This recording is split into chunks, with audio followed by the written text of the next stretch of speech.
Hello bachcho, let's read the question. The question says that a linearly polarized electromagnetic wave given as E is equals to E naught I cap cos kz minus omega t is incident normally on a perfectly reflecting infinite wall at z equals to A.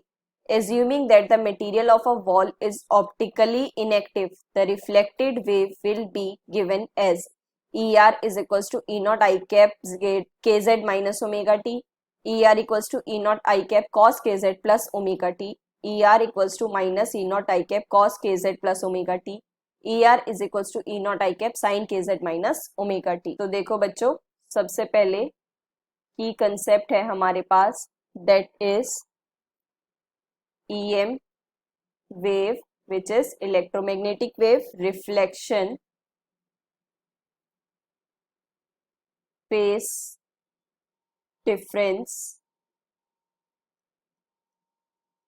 ठीक है बच्चों, तो अब देखो बच्चों, सबसे पहले हमें गिवन क्या है दैट परफेक्टली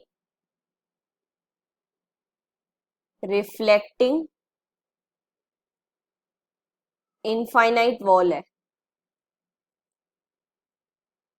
ठीक है बच्चों, मान लो हम ये एक्सेस लेते हैं, this is z, this is y and this is x। तो z इक्वल्स टू a पर यहां पर आपके पास वॉल है जो कि इनफाइनाइट है। ठीक है बच्चों, अब देखो इलेक्ट्रिक फील्ड कहां पर है, ये क्या है हमारे पास x एक्सिस आई कैप में ही है हमारे पास, तो इस डायरेक्शन में आपके पास क्या है इलेक्ट्रिक फील्ड।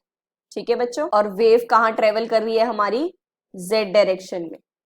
ठीक है बच्चों, सो हमें बताना है कि कैसे रिफ्लेक्ट करेगा। अब देखो मैग्नेटिक फील्ड जो होगी हमारी y के अलोंग होगी, राइट। तो हमारे पास EM वेव की प्रॉपर्टी होती है that EM wave perfectly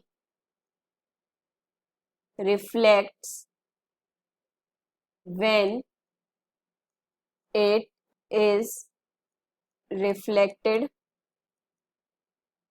from denser medium। ठीक है बच्चों, तो जो टाइप ऑफ वेव है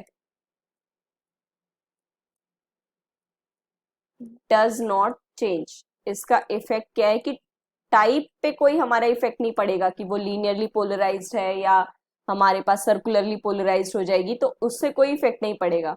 ठीक है बच्चों, मतलब कि दैट इज जो हमारे पास ट्रांसवर्स वेव है रिमेन्स ट्रांसवर्स इन नेचर।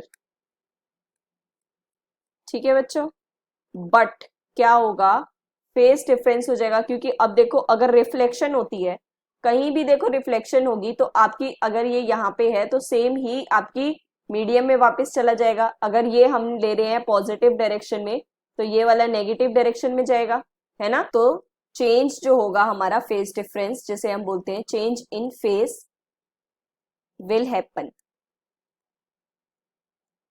ठीक है बच्चों, और कितना चेंज होगा, पाई चेंज होगा, जिसे हम बोलेंगे फेस डिफरेंस। ठीक है बच्चों, अब देखो इसका मतलब क्या है, आई कैप जो है वो आपका माइनस आई कैप में चल जाएगा। पाई का मतलब क्या है, पूरा 180 डिग्री का चेंज होता है ना बच्चों। तो अगर आई कैप है तो माइनस आई कैप में चला जाएगा, और जेड जो है वो आपका माइनस जेड में चला जाएगा, है ना। वेव, क्योंकि वेव की देखो प्रॉपर्टी है के वाली है और आई वाली है ना बच्चों। तो इसका मतलब जो ई होगा हमारे पास ई नॉट माइनस आई कैप, इसको हम रिफ्लेक्टेड दिखाते हैं। ठीक है बच्चों, और कॉस के minus Z minus omega T plus pi, phase difference भी आएगा, है ना बच्चों। तो देखो बच्चों यहां से ये आ जाएगा minus E not I cap cos pi minus के जेड प्लस ओमेगा टी। ठीक है, अब हमें पता है कॉस ऑफ माइनस थीटा तो होता है आपके पास कॉस थीटा, क्योंकि ये इवन फंक्शन होता है, but cos pi plus minus theta आता है आपके पास माइनस कॉस थीटा। ठीक है बच्चों, सो ये हो जाएगा E equals to minus minus क्या बन जाएगा आपके पास प्लस कॉस के Z plus omega T I cap. ठीक है बच्चों, So that is the final answer and that matches B option. Hope you understand it well. Best of luck. Thank you.